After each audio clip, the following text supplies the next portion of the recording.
The night a child fell, the silence was louder than any scream.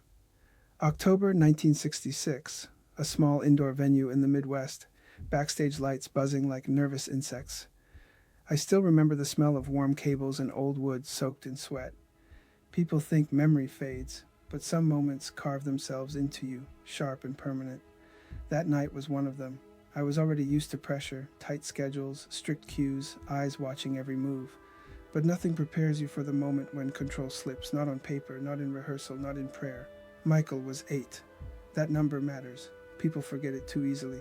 From the outside, everything looked polished. Matching outfits, perfect timing. Applause, already warming up like a storm waiting to break. But backstage, it felt different. It always did. The air was heavy, tense in a way that made your shoulders rise without you noticing.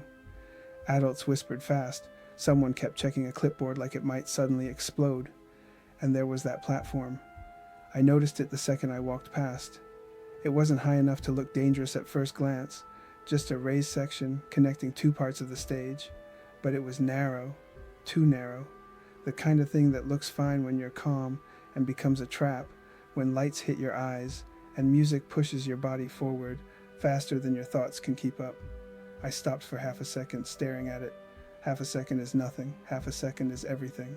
Michael was stretching nearby, small hands pressing into his knees, face serious in that way only a child trying to be grown can manage.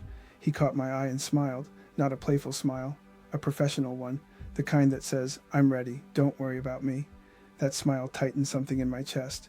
He shouldn't have needed to say that without words. The cue came, 5 minutes to 1, we lined up. The roar outside swelled, vibrating through the walls, through my bones. The music started, faint at first, then louder, like a heartbeat speeding up. When we stepped into the light, everything else disappeared. The whispers, the doubts, even the platform. This is the dangerous part of performing, when the world narrows. Michael was sharp, too sharp. Every move landed clean, every turn precise. Watching him, you'd forget his age if you didn't know better. That's the trick talent plays on people. It makes them stop counting years. Then came the transition, the step back, the turn, the shift toward the raised section. I saw it before it happened, but not fast enough to stop it. The lights hit at the wrong angle. The edge blurred. Michael's foot reached for space that wasn't there. One misstep, that's all it takes. The sound wasn't dramatic. No echo, no crash worthy of a movie. Just a dull, hollow impact that didn't belong to the music.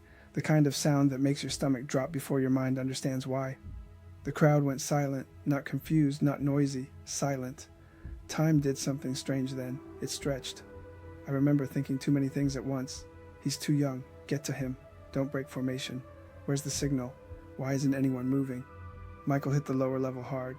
Not rolling, not sliding, just down. For a split second, he stayed there, eyes wide, breath caught somewhere between panic and discipline. I saw his hands move, pressing against the floor, testing himself without even realizing it. He was checking if he could stand. That scared me more than the fall. I stepped forward instinctively, but a hand grabbed my arm from behind. Tight, urgent. A voice hissed near my ear, low and sharp, like a warning you don't have time to argue with. Don't stop. I turned my head barely. The face behind me was pale, eyes fixed on the stage like this was a machine that would explode if anyone touched the wrong button. The music, the voice added. Keep it going. Something cold slid down my spine. This is the part people don't talk about. The moment where you realize the show isn't just a performance, it's a system. And systems don't like interruptions, even when a child is on the floor. The music kept playing. I hated myself for moving back into place, for letting my body follow training while my mind screamed. But I also knew if I broke completely, everything would collapse. And collapse, in that world, has consequences no one explains to kids. Michael pushed himself up. Pushed. Slowly. Carefully. Too carefully. He didn't cry. He didn't call out. He adjusted his stance, eyes flicking toward us for a fraction of a second, searching for confirmation. Not comfort. Confirmation. Is it okay if I keep going? I nodded. I don't even remember deciding to. He stepped back into the routine, slightly off, just enough that I could see it, a stiffness in his movement, a hesitation where there had never been one before. Most people wouldn't notice. I did, and once you see it, you can't unsee it. The applause returned, confused at first, then loud again, swallowing the moment whole. To them, it was just a stumble. To me, it felt like a line had been crossed. When the lights finally cut and we rushed off stage, I reached him first. He tried to brush past me. "I'm okay," he said quickly. Too quickly. I crouched down, eye level with him. Up close, his face was pale, lips pressed tight, eyes shining in a way I didn't like. "Don't move," I told him. He shook his head almost imperceptibly. "If I don't move, they'll notice." That's when it hit me. The fall wasn't the most dangerous thing that happened that night. It was the fear underneath it, and that fear, quiet, controlled, deeply learned, was already doing its work. The applause was still ringing in my ears when the door closed behind us. That sound, cheering, should feel like relief, victory, proof that everything worked. Instead, it followed me down the narrow hallway like an accusation. Every step away from the stage felt heavier than the last, as if the building itself was pressing down, daring us to admit something had gone wrong. Michael sat on a metal bench, feet dangling, not touching the floor. That detail burned into my memory. A kid's feet should be kicking, restless, bored. His weren't. They hung still, obedient, as if even gravity had been instructed not to cause trouble. A medic knelt in front of him, voice calm, rehearsed. "Tell me where it hurts." Michael hesitated, just for a beat. Then he smiled. Again, that same professional smile. "It's fine," he said. "I can finish." Finish what? The night? The tour? The version of childhood that kept getting postponed? I stepped in before the medic could respond. "He fell from the platform," I said. "Hard." The word hard felt inadequate, but it was all I could manage without my voice breaking. The medic glanced at me, then back at Michael. "Can you stand up for me?" Michael didn't wait for permission. He slid off the bench and stood. Clean, controlled, too controlled. I watched his shoulders tense, watched his jaw lock as if pain were something that could be negotiated into silence. He took one step, then another. Each movement was a negotiation with his own body, and I could see the math happening behind his eyes. If I do this fast enough, they won't stop me. The medic raised a hand. "That's enough." Michael froze. That's when I noticed the sweat, not from the show, from effort, from restraint. They guided him into the small examination room, white walls, no posters, no distractions, the kind of place where truth tends to surface whether you want it to or not. The doctor came in, older, slower, eyes sharp in a way that made me trust him immediately. He listened more than he spoke, asked questions that weren't just about pain, but about timing. "When did you feel it most? On impact or after? Does it change when you breathe?" Michael answered perfectly. Too perfectly. Like he'd memorized the right responses somewhere along the way. Then the doctor asked a question that shifted everything. "Are you afraid it will hurt, or are you afraid we'll stop you?" Michael didn't answer. He looked at the floor. That silence told the doctor more than any scream could have. The examination continued. Gentle, precise. The doctor pressed lightly near Michael's side. Michael flinched before he could stop himself, the smile slipping for just a second. Long enough. The doctor straightened up. "He shouldn't be moving right now," he said, calm but firm. "Not tonight. Possibly not for a while." The words landed like a verdict. I felt my chest tighten, not because I disagreed, but because I knew what came next. Schedules, contracts, people who would call this an inconvenience instead of what it was. Michael's head snapped up. "I can dance," he said quickly. "I just need a minute." The doctor shook his head. "This isn't about what you can do. It's about what you shouldn't." I watched Michael's hands curl into fists. "No," he whispered. "If I stop, they'll replace me." There it was. Not pain, not fear of injury. Fear of disappearance. The doctor looked at me then, really looked at me, as if asking a question without saying it. How did he learn this already? I didn't have an answer. Outside the room, voices were rising, managers, assistants, people who spoke in clipped tones, already reframing the night as under control. Someone laughed nervously. Someone else said, "Kids bounce back." I wanted to scream. Instead, I went back inside and knelt in front of Michael again, eye level. Same as before, but everything had changed. "Listen to me," I said softly. "This isn't about tonight." His eyes filled instantly, but he didn't let the tears fall. He swallowed them down like he'd practiced. "You promise?" he asked. "I won't lose my place?" That question broke something in me, because I realized then the fall from the platform wasn't the most dangerous moment of the night. The dangerous moment was right now, a child bargaining for permission to heal. The doctor cleared his throat. "We'll monitor him," he said. Carefully, slowly, slowly. That word felt almost criminal in a world that only respected speed. Michael leaned back against the table, exhausted now that the fight was out of him. His eyes fluttered closed for just a second. I watched his chest rise and fall, uneven, but steady. Outside, the noise of the venue faded. The show was over. The machine had moved on. But I stayed there, watching an 8-year-old boy lie still under fluorescent lights, realizing something terrifying and irreversible. This wasn't just an accident, it was a warning, and if we ignored it, the next fall wouldn't need a platform. The building emptied fast after that. Laughter faded, doors slammed, engines started and disappeared into the dark. By the time midnight bled into morning, the venue felt hollow, like something had been taken from it and never put back. Michael lay on a narrow bed in a side room, not a hospital, just a temporary medical space meant for minor situations. I hated that phrase. Nothing about this felt minor. The fluorescent light above him buzzed softly, relentless, the way pressure does when it pretends to be background noise. He was awake, quiet, watching the ceiling. People came in and out, always in pairs, always talking just a little too softly. They avoided looking at him directly, like eye contact might turn him into a problem they'd have to solve instead of manage. I caught fragments of conversation through the cracked door. Schedule's tight. Can't afford delays. He looked fine by the end. Looked fine. That phrase made my jaw clench. Performance has a way of lying convincingly. Pain doesn't always announce itself. Sometimes it hides, waiting for permission to speak. The doctor returned, clipboard tucked under his arm like evidence. He spoke carefully, choosing words that wouldn't ignite panic but wouldn't sugarcoat reality either. No dancing tonight. Minimal movement. Observation. One of the men nodded too quickly. Of course. Just tonight. The doctor paused. That's not what I said. Silence followed. The uncomfortable kind. The kind that tells you a line has been drawn and someone is already planning how to step over it without leaving footprints. Michael shifted on the bed, then stopped himself, eyes flicking toward the adults. He was listening. Always listening. I leaned closer. You don't have to be still for anyone else, I whispered. Just for you. He turned his head toward me. His voice was low, steady, but there was something trembling underneath. If I'm still too long, he said, they forget. That sentence landed like a confession extracted under pressure. I felt a flash of anger, not loud, not explosive, cold, focused, the kind you feel when you realize this isn't an accident anymore, it's a pattern. The doctor noticed my expression. He closed the door behind him before speaking again. I've seen this before, he said quietly. Not the fall, the fear. He didn't elaborate. He didn't need to.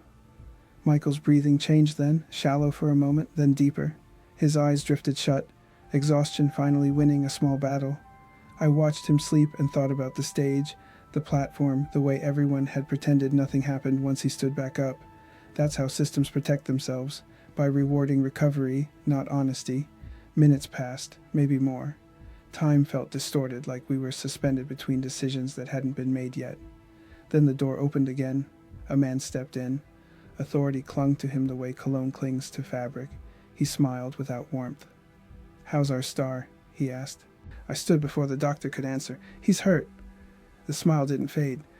Kids heal fast. I held his gaze. Not if you don't let them.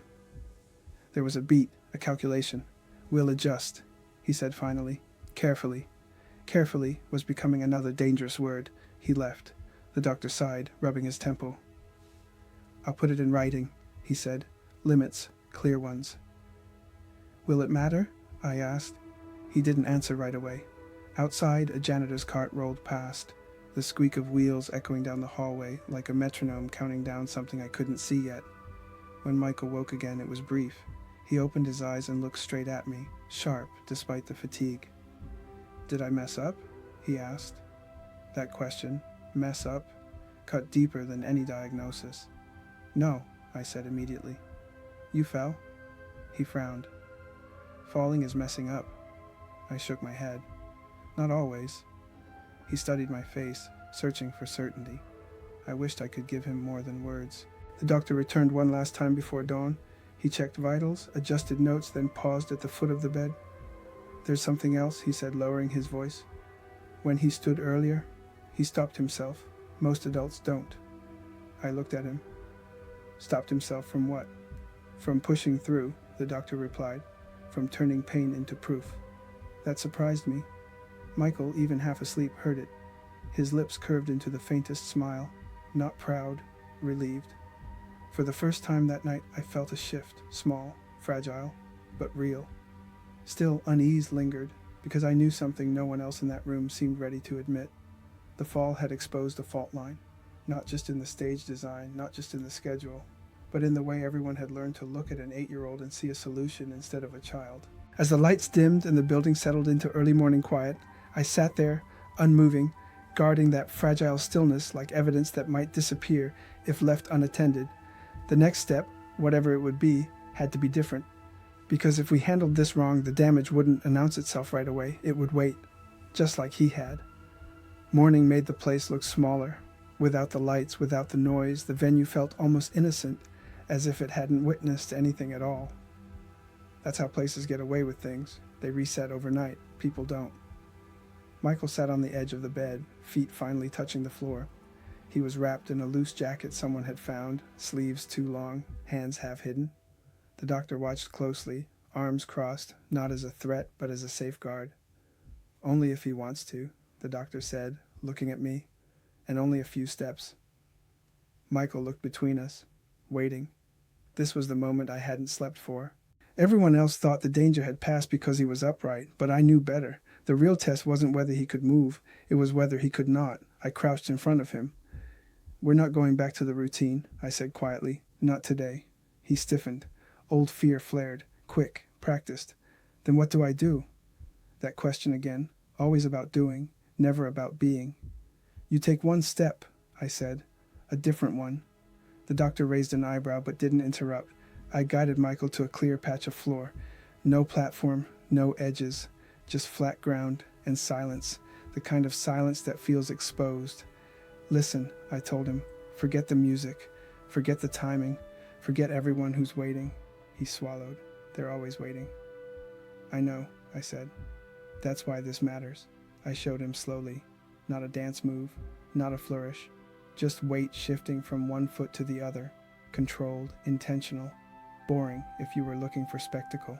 "This isn't about proving anything," I said. "It's about stopping before it hurts." Michael mirrored me, carefully. His face tightened, concentration etched into every line. He took the step, small, precise, and then instinct kicked in. I saw it in his shoulders, the urge to continue, to build momentum. "Stop," I said softly. He froze. The doctor leaned forward slightly. Michael's breathing quickened. Stopping wasn't natural for him. It went against everything he'd been trained to believe. Movement was safety. Stillness was risk. "You're allowed to stop," I reminded him. "Nothing bad happens if you do." He stayed still. Seconds passed, heavy ones. Then something changed. His shoulders dropped a fraction. The tension eased just enough to notice. He exhaled, slow, like he'd been holding his breath for years without realizing it. The doctor straightened. "Interesting," he murmured. Michael looked up. "Did I do it wrong?" "No," the doctor said. "You did it exactly right."